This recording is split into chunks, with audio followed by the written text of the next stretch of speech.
Kasih karunia dan damai sejahtera dari Tuhan Allah Bapa kita dan dari anaknya Tuhan Yesus Kristus menyertai kamu sampai selamanya. Amin. Selamat pagi saudaraku, selamat memuliakan Tuhan dengan semua aktivitas kita yang baik. Dipandu firman-Nya dari Yesaya 55 ayat 1. Demikianlah firman Tuhan. Ayo hai semua orang yang haus, marilah dan minumlah air. Dan hai orang yang tidak mempunyai uang, marilah, terimalah gandum tanpa uang pembeli, dan makanlah juga anggur dan susu tanpa bayaran. Demikianlah firman Tuhan. Bapak Ibu saudara-saudaraku yang terkasih dalam Yesus Kristus, rasa lapar dan haus sudah menjadi bagian hidup dari seluruh manusia.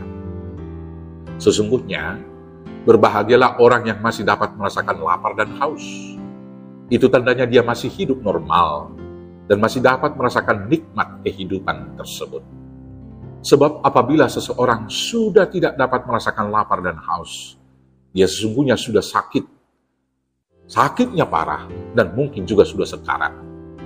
Lapar dan haus secara fisik dapat diatasi dengan mudah, yaitu cukup dengan makan dan minum.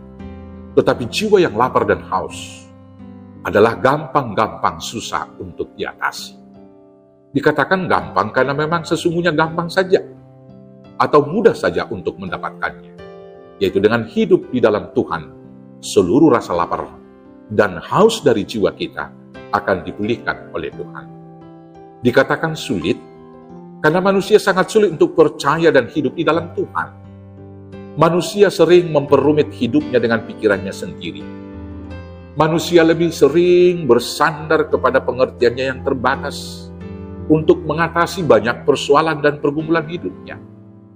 Manusia sangat sulit untuk menyerahkan kekhawatirannya kepada Tuhan. Secara umum, manusia merencanakan dan mempersiapkan masa depan atau hari besok dengan usahanya sendiri. Untuk itu dia bekerja keras, menimbun harta yang diyakini dapat menjamin masa besok hidupnya. Manusia sering lupa bahwa napas hidupnya tidak akan pernah dapat dijamin oleh harta benda yang dimilikinya. Di dalam Injil Lukas 12 ayat 16-21 Tuhan Yesus mengajar kita melalui perumpamaan tentang seorang kaya yang menimbun hartanya di lumbung, yang dia yakini dapat menjamin hidupnya untuk bersenang-senang selama bertahun-tahun sepanjang hidupnya. Setelah dia mengumpulkan harta yang banyak, kemudian dia berkata demikian, "Jiwaku, ada padamu banyak barang, tertimbun, dan bertahun-tahun lamanya.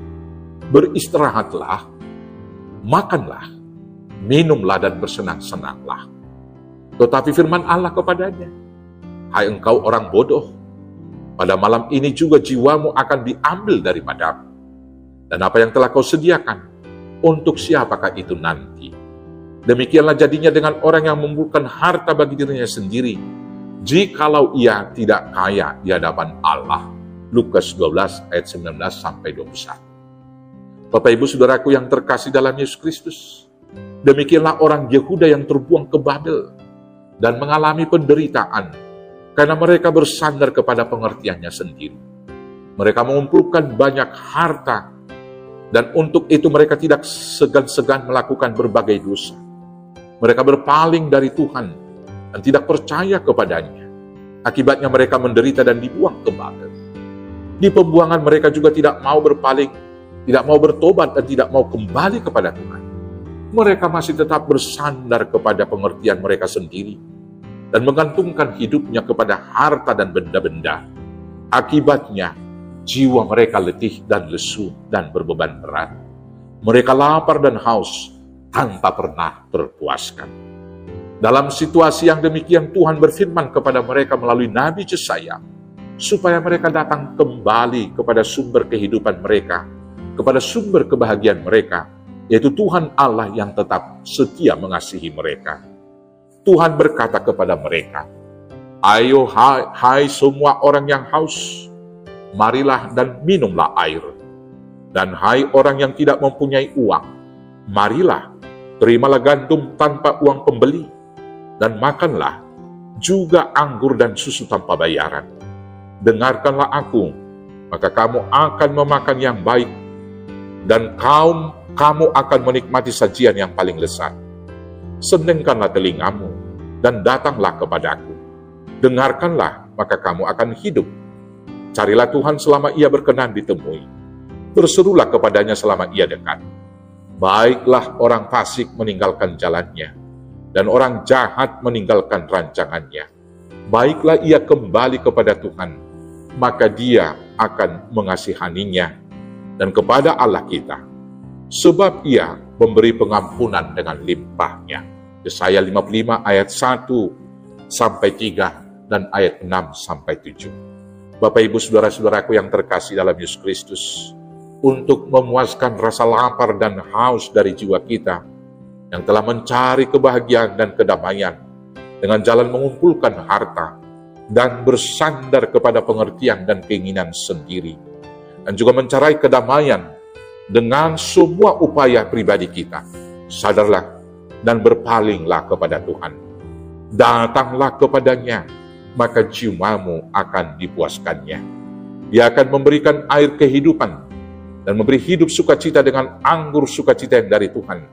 Dia akan menjamin jiwamu tetap sehat dan tenang dengan memberikan susu dan madu. Carilah Tuhan selama ia berkenan ditemui. Berserulah kepadanya selama ia dekat.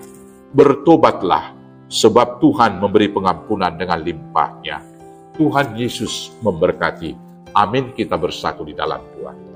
Terima kasih Bapa yang baik atas hidup sukacita dan atas kelimpahan kepuasan yang Tuhan sediakan bagi kami.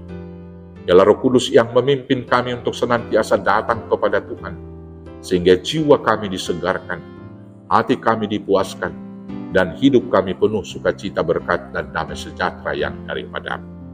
Dialah berkat sukacita itu menjadi milik kami, hanya di dalam Yesus Kristus Tuhan Juru Selamat kami yang hidup. Amin. Selamat dipuaskan di dalam Tuhan. Selamat beraktivitas. Tuhan Yesus memberkati. Horas, horas, horas.